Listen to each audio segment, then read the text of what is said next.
Selamat datang kembali. Kali ini kita bedah materi yang Anda bagikan nih. Ada kutipan-kutipan kunci dari bukunya Al dan Laura Ries ya.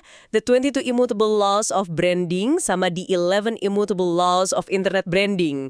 Nah, tujuan kita hari ini simpel aja. Mau menyaring intisari paling penting soal bangun merek yang kuat. Apalagi di zaman sekarang, di dunia digital ini. Betul. Langsung aja deh. Kalau menurut Riz, inti pemasaran tuh kan bukan cuma jualan barang ya, tapi lebih ke membangun merek. Di mana? Ya, di benak calon pelanggan. Iya, itu kuncinya. Kalau mereknya kuat, katanya sih program pemasarannya bakal jalan. Kedengarannya simple, tapi ternyata banyak jebakannya ya. Banget. Dan prinsip dasarnya itu, menariknya, berlaku loh baik di dunia nyata maupun di online. Walaupun, ya, internet punya dinamika uniknya sendiri. Intinya sih, gimana sebuah nama itu bisa jadi lebih dari sekedar kata, tapi jadi sebuah ide yang nancap kuat di kepala Anda. Oke, jadi ide paling dasarnya nih, merek kuat itu harus fokus. Mesti punya satu kata kunci atau satu konsep aja di pikiran konsumen. Contoh yang sering disebutkan, Volvo itu apa? Keamanan. BMW, mungkin sensasi berkendara. Nah ini yang disebut hukum kata dan singularitas. Persis. Dan disitulah kekuatannya. Kalau sebuah merek udah berhasil punya satu kata itu, wah, susah banget buat pesaing ngerebutnya. Ini bukan cuma soal kualitas produk loh ya, meskipun itu penting, tapi lebih ke persepsi yang udah kokoh.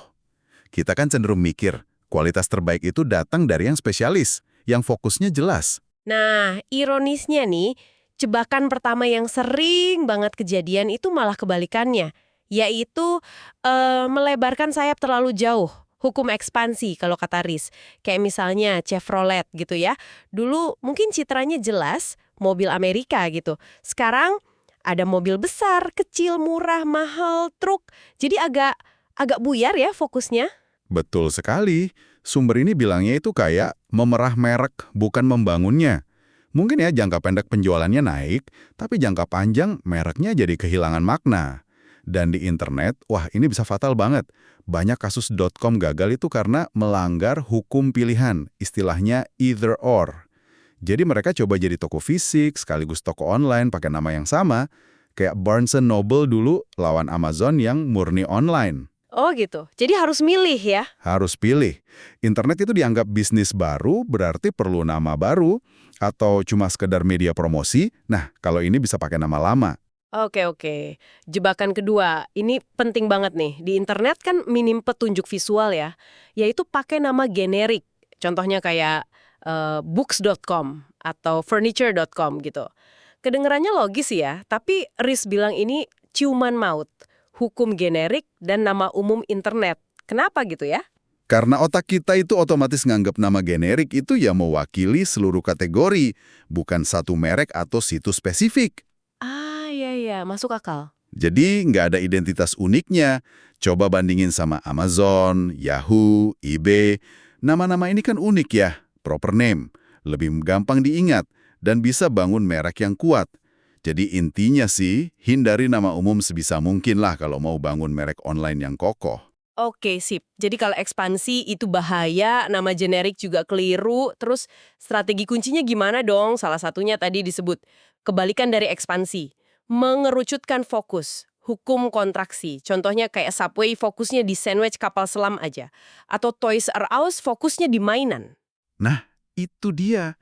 Strateginya kategori killer. Mereka fokus sempit, tapi stoknya lengkap banget di kategori itu. Bisa beli murah, jual murah. Akhirnya mendominasi pasar. Pesan penting dari Riz ini, kalau Anda mau sukses, jangan tiru apa yang perusahaan besar lakukan sekarang. Mereka kan seringnya udah ekspansi tuh. Terus tiru apanya? Tiru apa yang mereka lakukan dulu waktu mau jadi sukses. Yaitu tadi, mengerucutkan fokus. Oke, strategi kunci lainnya ini agak bikin kaget nih. Banyak yang mikir kan kalau mau launching merek ya harus iklan gede-gedean. Tapi menurut hukum publisitas, merek itu justru lahir dari publisitas, bukan iklan. Maksudnya gimana tuh? Asalnya gini, di dunia yang udah peluh banget sama iklan ini, perhatian awal itu justru datang dari liputan media, dari buzz, dari omongan orang, dari berita. Itulah publisitas. Media kan biasanya tertarik sama hal baru, yang pertama muncul, yang lagi panas, Pikirin aja Starbucks atau The Body Shop waktu awal-awal muncul. Oh iya, dulu heboh banget ya. Nah, publisitas itu yang bangun kredibilitas awal. Baru deh setelah itu, iklan bisa berperan buat mempertahankan posisi sebagai pemimpin pasar. Menarik, menarik. Nah, terakhir nih, apa sih yang bikin internet itu beda banget menurut Rais? Ada dua hal utama ya, interaktivitas sama globalisme. Betul, interaktivitas itu artinya pengguna yang pegang kendali. Ini mubah banyak hal, termasuk efektivitas iklan tradisional di internet yang seringnya ya diabaikan aja sama orang. Iya juga ya, kita sering skip iklan kan? Makanya, situs yang sukses itu justru yang memanfaatkan interaktivitas.